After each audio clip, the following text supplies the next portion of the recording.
जय हिंद। आप सभी दोस्तों को नई उमंग क्लासेज में हार्दिक स्वागत है। कैसे हैं आप लोग? मुझे तो पूर्ण विश्वास है कि आप लोग अच्छे होंगे और मन से पढ़ाई कर रहे होंगे। आइए आप लोगों के लिए मैथ का एक बेहतरीन टॉपिक, ठीक है, दो चर वाले रैखिक समीकरण युग्म लेके आए हैं। आज आप लोगों के लिए मैथ का ज़बरदस्त टॉपिक लेके आए हैं, ठीक है। आप लोग एकदम वीडियो के साथ बने रहिए। आज हम आप लोगों के सामने क्या चीज़ प्रस्तुत करने वाले हैं? दो चर वाले रैखिक समीकरण युग्म। दो चर वाले रैखिक समीकरण युग्म, आज इसी टॉपिक पर बात होगी। पहले तो हम कुछ इसका थ्योरी समझ लेते हैं और फिर इसका सवाल पढ़ेंगे, ठीक है बाबू। पहले हम क्या करते हैं, इसका थ्योरी समझ लेते हैं, बाद में इसका सवाल पढ़ेंगे, ठीक है। तो कुछ इसके बारे में हम समझ लेते हैं, दो चर वाले रैखिक समीकरण के बारे में। तो सबसे पहले बाबू कि दो चर वाले रैखिक समीकरण होता कैसा है, इसका व्यापक रूप क्या होता है, ये चीज़ को पहले हम लोग समझते हैं। देखिए बाबू, दो चर वाले रैखिक समीकरण का व्यापक रूप समझिएगा ध्यान से बाबू। इसका जो व्यापक रूप होता है वो क्या होता है? वह होता है ax plus b y plus c बराबर 0। यह इसका क्या हो गया बाबू? व्यापक रूप। ध्यान से समझिएगा। देखिए ये क्या हो गया? इसका व्यापक रूप। समझिएगा ध्यान से। दो चर वाले रैखिक समीकरण का व्यापक रूप क्या होता है? ax plus b y plus c बराबर 0। एकदम नोट करते चलिएगा आप लोग, ठीक है। ये आपका एक तरह से अभी हम थ्योरी समझा रहे हैं। इसके बाद हम लोग सवाल में जाएंगे। बेहतरीन ढंग से सवाल को हम लोग बनाएंगे। अगर थ्योरी समझे रहेंगे तो सवाल प्रॉब्लम नहीं होगा बनाने में। तो देखिए बाबू, दो चर वाले रैखिक समीकरण का व्यापक रूप ax plus b y plus c बराबर 0। बाबू एक चीज़ और समझिए, जहाँ a बी सी क्या है? वास्तविक संख्याएं हैं। वास्तविक संख्याएं हैं, ठीक है बाबू। समझिएगा ध्यान से। जहां ए बी सी क्या है? वास्तविक संख्याएं हैं। कुछ और याद रखने की जरूरत है बाबू कि ए और बी तथा ए और बी, ध्यान से समझिएगा, तथा ए और बी शून्य नहीं होना चाहिए। ए और बी शून्य नहीं होना चाहिए। सुनिएगा ध्यान से बाबू। अगर ए बी शून्य हो गया तो ये तो समीकरण बचेगा ही नहीं, दो चर वाले रैखिक समीकरण तो होगा नहीं। देखिए नाम से स्पष्ट है दो चर वाले, तो इसमें चर कितने होंगे? दो, एक एक्स है और एक वाई है। ये दो चर है। तो चलिए, तो आपको कोई पूछेगा कि बताइए दो चर वाले रैखिक समीकरण का व्यापक रूप, तो आप कह सकते हैं ax plus b y plus c बराबर 0। अब हम लोग कुछ समानता देख लेते हैं। क्या देख लेते हैं? समानता, ठीक है। कुछ समानता के बारे में हम बात कर लेते हैं। सुनिएगा बाबू, यदि ध्यान से देखिएगा, यदि a बराबर b हो तो, ध्यान से समझिए, a बराबर b हो तो ध्यान से समझिए, अगर हम दोनों साइड अगर कोई सेम संख्या जोड़ दे, दोनों साइड बाबू अगर हम कोई सेम संख्या जोड़ दे तो सवाल पर यानी समीकरण पर कोई प्रभाव नहीं पड़ेगा, ठीक है। दूसरी बात समझिए, यदि a बराबर b हो तो समझिएगा ध्यान से, अगर दोनों तरफ कोई सेम संख्या घटा देंगे तो सवाल पर कोई फर्क नहीं पड़ेगा, अर्थात समीकरण पर कोई प्रभाव नहीं पड़ेगा। फिर समझिए बाबू, यदि a बराबर b हो तो, अगर देखिए a बराबर b हो तो अगर सवाल है a बराबर b, अगर हम क्या करें, जोड़े घटाए, अगर हम सेम संख्या से गुना कर दें दोनों तरफ तो पर भी समीकरण पर कोई प्रभाव नहीं पड़ेगा। कुछ प्रभाव नहीं। बात और समझिए बाबू, यदि a बराबर b हो तो देखिए ध्यान से, अगर हम सेम संख्या से दोनों तरफ भाग दे दें तो कोई फर्क पड़ेगा? सेम संख्या से दोनों तरफ भाग दे दें तो समीकरण पर कोई प्रभाव पड़ेगा? कोई प्रभाव नहीं पड़ने वाला है। तो ये था कुछ समानता की बातें, ठीक है। अच्छा एक बात बताइए, कुछ एक नोट देख लेते हैं। देखिए समझिएगा ध्यान से बाबू, समझिएगा ध्यान से। देखिए अगर a बट्टा b बराबर में c बट्टा d, तब क्या होगा बाबू, अगर ऐसा बट्टा हो तब क्या होगा। तो सुनिए, तब हम क्या करेंगे जानते हैं, दोनों तरफ मतलब क्रॉस मल्टी गुना कर लेंगे, कोना कोनी गुना कर लेंगे, तो क्या होगा बउआ, तो AD बराबर CB या BC। तो ये क्या हो जाएंगे बाबू, तो AD बराबर में BC। ठीक है बाबू। अगर A/B बराबर C/D है तो इसे हम कैसे सॉल्व करें, तो इसे क्रॉस मल्टी गुना कर देंगे। ठीक है बाबू। अच्छा सोचिएगा ध्यान से, यहाँ पर देखिए, तो अगर हम AC को गुना करें तो AC बराबर में BC, अगर काट के नियम जानते हैं तो C से C खत्म हो जाएगा, तो A बराबर BN बचेगा। ठीक है, खैर ये बात हम आगे समझते हैं अभी काट के नियम में। अब हम लोग देखते हैं काट का नियम। काट का नियम, आइए काट का कुछ नियम है उसको हम लोग देख लेते हैं, समझिएगा बाबू। यदि A+C बराबर B+C हो, ठीक है बाबू, यदि A+C बराबर B+C, तो इसे हम कैसे काटेंगे, समझिएगा ध्यान से। ये दोनों किस फॉर्म में है, बराबर के फॉर्म में है, तो हम कैसे काटेंगे, कैसे समझिए ध्यान से। इसमें देखिए, और काटने का एक और रूल आपको पता होना चाहिए कि अगर बराबर है, बराबर के दोनों तरफ चिन्ह अगर सेम हो तो वो कट जाएंगे। तो C से C क्या होगा, यहाँ कट जाएगा, तो क्या बचेगा, A बराबर में B। ठीक है बाबू। एक चीज़ और याद रखिए, अगर ध्यान से समझिए, अगर AC बराबर यहाँ पर BC है, ठीक है बाबू, AC बराबर BC है, तो इसमें क्या होगा, यदि AC बराबर BC, तो इसमें भी CC क्या हो जाएंगे, कट जाएंगे, C से C क्या होंगे, कट जाएंगे, तो यहाँ पर क्या बचेगा, A बराबर B। ठीक है बाबू, ये सब क्या है, काट का नियम। ठीक है बाबू, तो ये सब क्या है, हमारा काट का नियम है। ठीक है, इसके बाद देखिए, अगर यदि और कुछ समझिए, यदि A/C बराबर B/C, ठीक है बाबू, तब क्या होंगे, यहाँ पर भी क्या होगा, C से C कट जाएगा, क्या बचेगा, A बराबर B। इस प्रकार हम लोग क्या करते हैं, काटते हैं। ठीक है बाबू, ये सब क्या है, हमारा काटने का तरीका है। अच्छा एक चीज़ इसमें बताइए, AC बराबर BC, इसमें देखिए C कभी 0 नहीं होना चाहिए। अगर C 0 होगा तो ये तो पूरे 0 कर देगा, तो आप काटेंगे किसको। तो इसमें क्या लिख सकते हैं, यहाँ पर हम लिख सकते हैं कि जहाँ C equal to not 0, C equal to not 0, C 0 के बराबर नहीं होना चाहिए यहाँ पर। ठीक है बाबू, और यहाँ पर 0 भी हो तो कोई फर्क नहीं है, किसी चीज़ में आप 0 को जोड़िए तो सवाल पर कोई ज़्यादा इफेक्ट नहीं पड़ता है। तो ये सब हमारा क्या है, काट का नियम है। ठीक है बाबू। इसके बाद हम लोग ये देखेंगे कि दो चर वाले रैखिक समीकरण युग्म को कितने प्रकार से हल किए जाते हैं। तो 5 प्रकार से हल किए जाते हैं। कितने प्रकार से, 5 प्रकार से। ठीक है, उन 5 प्रकार को अब हम लिख देते हैं। ठीक है, एकदम आप लोग वीडियो के साथ बने रहिए। ठीक है, दो चर वाले रैखिक समीकरण को हल करने का 5 विधियाँ। ठीक है बाबू, दो चर वाले रैखिक समीकरण को हल करने की ये 5 विधियाँ आपके सामने हम लिख दिए हैं। पहला है तुलनात्मक विधि, याद करिए, पहला तुलनात्मक विधि, दूसरा प्रतिस्थापन विधि, तीसरा लुप्तीकरण विधि, चौथा वज्रगुणन विधि और 5वां होता है अनुपात निर्णय विधि।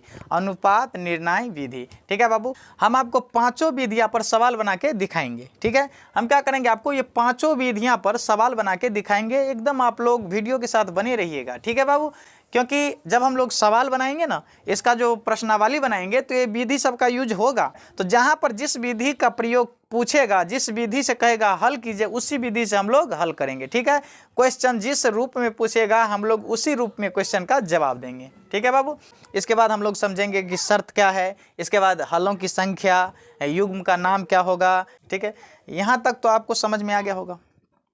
इसके बाद हम लोग समझते हैं शर्त क्या होगा, हलों की संख्या, युग्म का नाम, ये सभी चीज़ हम लोग डायग्राम बना के समझते हैं। ठीक है, एकदम आप लोग वीडियो के साथ बने रहिए। चलिए बाबू, अब हम लोग देखते हैं कि दो चरों एक्स वाई में युग्म समीकरण ax + by + c = 0, dx + ey + f = 0 के लिए, अब इसके लिए हम लोग कुछ शर्त देखते हैं, इसकी हलों की संख्या देखते हैं और युग्म का नाम देखते हैं।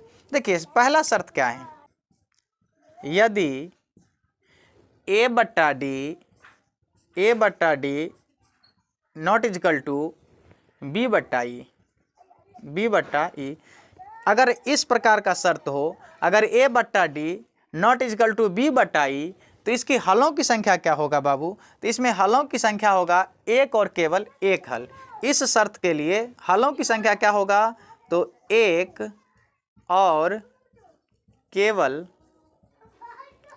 एक हल, एक और केवल एक हल। ठीक है बाबू। इसका युग्म का क्या नाम होगा? एक और केवल एक हल होगा तो इसका युग्म होगा अविरोधी। क्या होगा? अविरोधी। ठीक है बाबू। इस स्थिति में युग्म का नाम क्या होगा? अविरोधी। यहाँ तक किसी को तकलीफ बाबू? दूसरा देखते हैं। यदि, समझिएगा ध्यान से, यदि a बट्टा डी, यदि a बट्टा डी बराबर b बट्टा ई बराबर c बट्टा एफ, अगर a बट्टा डी बराबर b बट्टा ई बराबर c बट्टा एफ है, अगर ये शर्त है तो इन शर्तों के लिए हलों की संख्या क्या होगी? तो देखिए ये सब बराबर है तो हलों की संख्या जो होगा अनगिनत होगा। अनगिनत, हलों की संख्या क्या होगा बुआ? अनगिनत। इसके बाद देखिए जब हल अनगिनत होगा तो इस स्थिति में युग्म क्या होगा? तो युग्म होगा आश्रित। क्या होंगे बाबू? आश्रित। अब कहेगा सर आश्रित, जैसे ये लाइन है इसी लाइन पर कोई एक लाइन और ओवरलैप कर जाए तो यही क्या कहलाता है? आश्रित। ठीक है बाबू, चलिए आश्रित होगा। इसके बाद देखिए शर्त नंबर तीसरा शर्त देखते हैं। यदि, समझिएगा ध्यान से, a बट्टा डी इजकल टू b बट्टा ई नॉट इजकल टू c बट्टा एफ, अगर ये शर्त हो तो इस शर्त के लिए हलों की संख्या क्या होगी? तो इस शर्त के लिए क्या होगा? कोई हल नहीं। इस शर्त के लिए क्या होगा? कोई हल नहीं, कोई हल नहीं। ठीक है बाबू, इस शर्त के लिए क्या होगा? कोई हल नहीं। जब शर्त होगा a बट्टा डी बराबर b बट्टा ई इजकल टू नॉट c बट्टा एफ, इस शर्त के लिए हलों की संख्या क्या होगा? तो हलों की संख्या कोई नहीं, कोई हल ही नहीं होगा। जब कोई हल नहीं होगा तो इसका युग्म क्या होगा? इसका युग्म होगा विरोधी। क्या होगा बाबू? विरोधी। इसका युग्म क्या होगा? विरोधी। ठीक है बाबू, तो आपको ये चीज़ समझ में आ गया। हमारे पास तीन शर्त हैं।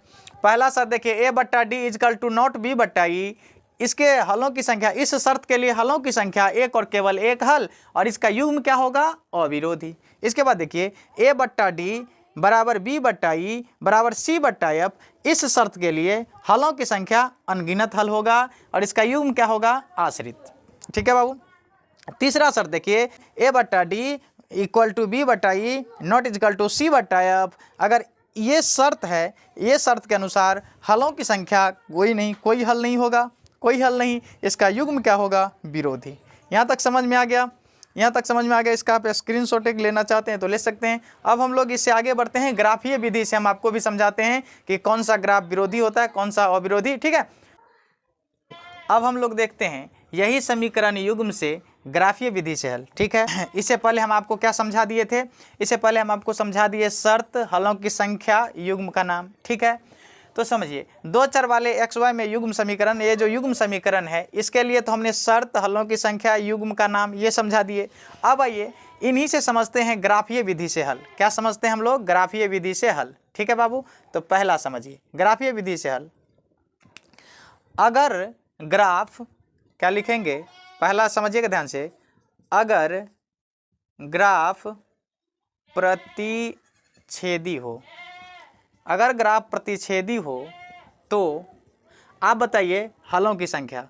अगर ग्राफ प्रतिच्छेदी हो तो हलों की संख्या क्या होगी? कितने हल होंगे? तो प्रतिच्छेदी है तो एक और केवल एक हल, एक और केवल एक हल, एक और केवल एक हल। ठीक है बाबू, एक और केवल एक हल। अब आप ये बता सकते हैं, इसमें आप ये बताइए कि एक और केवल एक हल होगा तो इसका युग्म क्या होगा? तो पीछे हम लिख दिए थे, युग्म इसका क्या होगा? अविरोधी। अविरोधी, इसका युग्म क्या होगा बाबू? अविरोधी होगा। ठीक है, ये तो पहला आप समझ गए। अगर ग्राफ प्रतिच्छेदी हो, अगर ग्राफ ऐसा हो, देखिएगा ध्यान से, अगर ये है बाबू तो ये रहा और ये रहा, समझिएगा ध्यान से, ये क्या कर रहा है? प्रतिच्छेद कर रहा है कि नहीं? तो अगर ग्राफ प्रतिच्छेदी हो, समझ में आ गया कि नहीं आ गया? अगर ग्राफ प्रतिच्छेदी हो, ठीक है, ओवरऑल समझा दिया। अगर ग्राफ प्रतिच्छेदी हो तो एक और केवल एक हल होगा और इसका युग्म क्या होगा, अविरोधी। समझिएगा ध्यान से बाबू। दूसरा क्वेश्चन इसमें समझिए, अगर ग्राफ समांतर हो, अगर ग्राफ समांतर हो, ठीक है बाबू, अगर ग्राफ समांतर हो तो क्या होगा, समझिए ध्यान से। तो अगर ग्राफ समांतर हो तो इसकी जो हलों की संख्या है वो कितना होगा। तो देखिए, अगर ग्राफ समांतर हो तो हल कितना होगा, कोई हल नहीं होगा।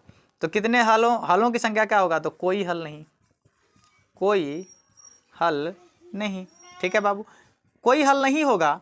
इसके बाद समझिए इसका युग्म क्या होगा, तो इसका युग्म होगा विरोधी। क्या होगा बउआ, विरोधी, विरोधी होगा। जैसे समझिए, मान लीजिए ये आपका ग्राफ है, अगर ये दोनों समांतर हैं तो कहीं पर जाकर के ये कटेगा, कहीं नहीं कटेगा, तो इसका कोई हल होगा, कोई हल नहीं होगा। यह एक दूसरे को क्या कर रहा है, विरोध में है कि नहीं है, इसीलिए इसको हम कह देते हैं विरोधी।